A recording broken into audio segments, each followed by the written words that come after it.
आज पूरे देश की मीडिया और ज़्यादातर जनरल नेता, एनडीए के नेता, अभी जो उनके नए नेता गए हैं, कुछ तो विपक्षी दल के भी नेता, जैसे राघव चड्ढा कह रहे हैं कि आज ऐतिहासिक दिन है। एक शिवसेना की सांसद रही है राज्यसभा, उनका टेन्योर शायद खत्म हो गया है, चतुर्वेदी, वो कह रहे हैं कि लंबी सरकार है। बहुजनों के लिए मानवर कांसीराम साहब का फॉर्मूला कभी फेल नहीं हो सकता है। जिनके लिए लंबी सरकारें या सबसे लंबे समय तक राज करने वाले लोगों से फायदा हुआ होगा, उनका हुआ होगा, राघव चड्ढा को हुआ होगा, चतुर्वेदी जी को हुआ होगा, बीजेपी आरएसएस को हुआ होगा, लेकिन बहुजनों का फायदा जो है वो मान्यवर साहब मॉडल में है। और मैं इस वीडियो में साबित कर दूंगा, इसको देखिए ज़रूर। आपके पास टीवी अखबार नहीं है लेकिन सोशल मीडिया तो है। मान्यवर साहब ने कहा था कि लोकतंत्र में मजबूत नहीं मजबूर सरकार चुनिए। मान्यवर साहब ने कहा था कि लोकतंत्र में मजबूत नहीं मजबूर सरकार चुनिए। इसमें मैं आपको बीपी अशोक का एक वीडियो भी दिखाऊंगा कि कैसे नेता आप चुनेंगे, किस विचारधारा का, तो किसका भला होगा। लेकिन सबसे पहले मजबूर सरकार क्यों जरूरी है वो समझिए। इस देश में बाबा साहेब की मूर्ति संसद में लगी, या इस देश में दलित समाज का पहला राष्ट्रपति मिला, या इस देश में ओबीसी समाज, इस देश की 4000 जातियां, सोचिए 4000 जातियां कह रहा हूं, जिसमें जाट समाज भी है, गुर्जर समाज भी हैं, कुर्मी, यादव, कुशवाहा, उनके घरों तक नौकरियां आई, उनके बच्चे आज स्कूल कॉलेज में हैं, तो वो थी सबसे कमजोर सरकार और सबसे कम सरकार चली थी, और वो सरकार थी बीपी सिंह की। और उसी समय बाबा साहेब को भारत रत्न दिया गया, सबसे जब कमजोर सरकार थी इस देश में। सोचिए, मैं डेटा दे रहा हूं, मैं फैक्ट बता रहा हूं। बाबा साहेब को भारत रत्न मिला जब बीपी सिंह प्रधानमंत्री बने, मंडल कमीशन लागू हुआ, ओबीसी के 4000 जातियों को अधिकार मिला जब बीपी सिंह की सबसे लंबे कम समय की सरकार थी, मिलीजुली सरकार थी।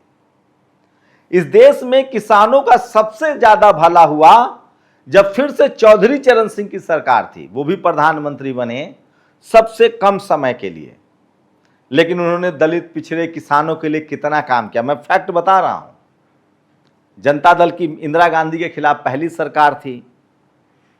सोचिए, यहां तक कि मैं बार बार कह रहा हूं कि जब भी कमजोर सरकार बनेगी, कम समय वाली सरकार बनेगी, मिलीजुली सरकार बनेगी, तो बहुजनों का भला हुआ है। तो मैंने आपको बीपी सिंह मंडल, बीपी साहब का बताया, बीपी सिंह का बताया, चौधरी चरण सिंह का बताया, कुछ मुख्यमंत्रियों का ही बताऊंगा, तो भी आपको भरोसा हो जाएगा। देवगौड़ा के समय देवगौड़ा प्रधानमंत्री बने, गुजराल प्रधानमंत्री बने, उस समय भी बहुजनों को बहुत फायदा हुआ। यहां तक कि मिलीजुली सरकार में यूपीए 1 याद कीजिए, कई दलों की सरकार थी, पूर्ण बहुमत नहीं था, मनमोहन सिंह पढ़े लिखे और शास्त्री थे। ये बीपी अशोक के वीडियो में जाइएगा कि अर्थशास्त्री जब प्रधानमंत्री चुने क्या होगा। अर्जुन सिंह ने ओबीसी के छात्रों को कॉलेज यूनिवर्सिटी में रिजर्वेशन दिया, वो भी मिलीजुली सरकार थी। तो जो कमजोर सरकार थी, जो मिलीजुली सरकार थी, जो कम समय चली सरकार, उस सरकार ने बहुजनों को सबसे ज्यादा संवैधानिक अधिकार दिया, उनके हितों की रक्षा ज्यादा हुई। अब आप मुख्यमंत्री पर आइए, ये गोल्डन पीरियड है बहुजनों के लिए। यहां तक कि इमरजेंसी भी बहुजनों के लिए गोल्डन पीरियड है, क्योंकि इंदिरा गांधी इमरजेंसी लगाई, उसके बाद उनको वोट चाहिए था, पीवी पर्स खत्म किया, राष्ट्रीयकरण किया, बैंकों का राष्ट्रीयकरण किया। जो सबसे गोल्डन सरकार रही है बहुजनों के लिए, उस समय का बात कर रहा हूं, चाहे कोई पार्टी हो। तो मिलीजुली सरकार, कमजोर सरकार लोकतंत्र में कमजोर लोगों के लिए बड़ा फायदेमंद होता है। अब ले चलते हैं आपको मुख्यमंत्रियों के दौर में। सबसे ज्यादा बहुजनों के लिए जो बड़ा काम किया वो जननायक भारत रत्न कर्पूरी ठाकुर ने। तब लंबे लंबे समय तक कांग्रेस की सरकारें चलती थी, बहुजन समाज के हिस्से में कुछ नहीं आता था। लेकिन जब बिहार के मुख्यमंत्री बने जननायक कर्पूरी ठाकुर, तो पिछड़े अति पिछड़ों का रिजर्वेशन लागू किया, दलित समाज को बंदूक का लाइसेंस दिया। सबसे कम समय तक वो मुख्यमंत्री रहे, क्योंकि उनको जातिवादी लोग पसंद नहीं करते थे, वो सरकार गिर गई। सबसे कम समय तक राजनीति में रहे बाबू जगदेव प्रसाद, उनके फैसले देखिए।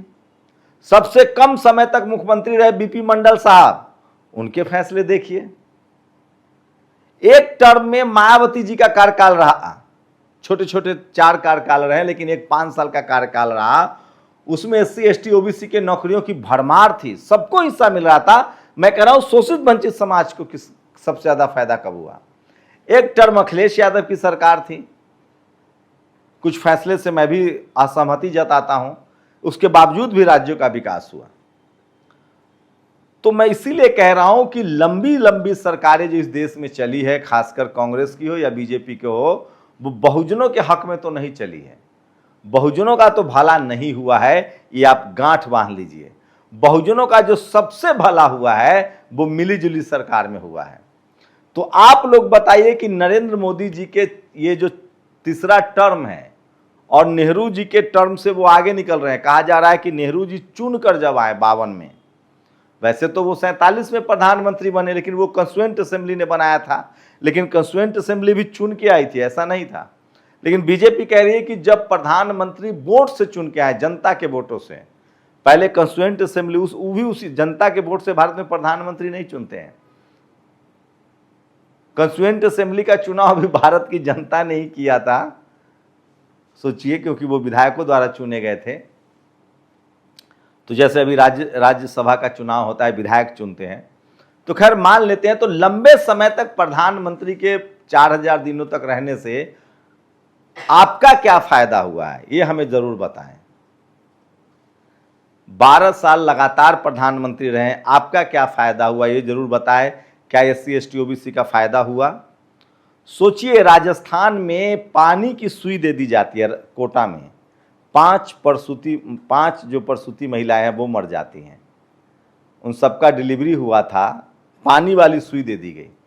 इस देश में ये भी हो रहा है, टीवी अखबार में खबरें नहीं है, कोई बहस नहीं चल रही है। अगर यही कोई दलित पिछड़ा मुख्यमंत्री होता तो इस्तीफा देना पड़ता। तो टीवी अखबार जातिवाद का अभेद किला है, वहां दलित पिछड़ों की कौन बात करे, गरीबों की बात करने वाला कोई नहीं है। सोचिए, 30 दिन से कब 28 दिन का महीना हो गया, मोबाइल रिचार्ज कूपन अब 28 दिन का मिलता है, ये भी हमें नहीं पता चला। तनख्वाह अभी भी 30 दिन की मिलती है। और आपको कैसा नेता चुनना चाहिए, BP अशोक साहब का ये वीडियो सुनिए। आप अम्बेडकरवादी चुनेंगे तो क्या होगा, बहुजनवादी चुनेंगे तो क्या होगा, आप अर्थशास्त्री चुनेंगे तो क्या होगा, पढ़े लिखे नेता चुनेंगे तो क्या होगा, सड़क का नेता चुनेंगे तो किसका फायदा होगा, ये वीडियो जरूर सुनिए। आपका भविष्य इस बात पर निर्भर करता है कि आप किसको चुनते आए हैं और किसको आप चुनना चाहते हैं। आपकी चॉइस क्या है, इसी पर आपका भविष्य, आपका वर्तमान निर्भर करता है।